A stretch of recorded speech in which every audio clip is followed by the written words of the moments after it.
त्यही त हो गाह्रो भयो गाह्रो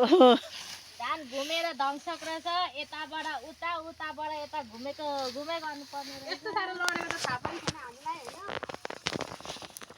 जिन्दगीमा फर्स्टचोटि पर्यो क्या हो फर्स्टचोटि पर्यो मलाई भनेको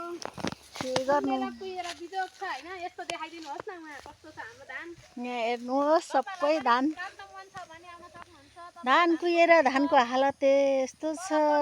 के गर्नु र कोही कोही चाहिँ उतापट्टिबाट काट्दै हुनुहुन्छ चारतिर लडेको परेर अनि कोही उताको मेलोबाट ल्याउँदै हुनुहुन्छ कोही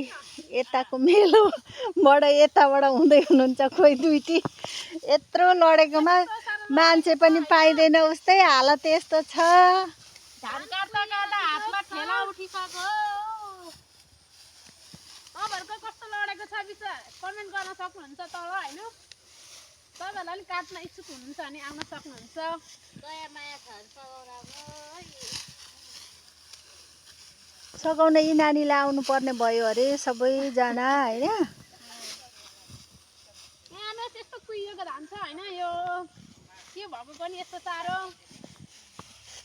बिजोग छ योचोटि धान काटै उम्रेको छ हाम्रो धान हेर्न यस्तो भइरहेछ अवस्था धेरै नाजुक छ अनि यस्तो हेर्न उम्रे मात्रै हुन्थ्यो नि कुहिएर यहाँ हेर न यहाँ नखाट्ने अवस्था भइरहेछ पराल भइसक्यो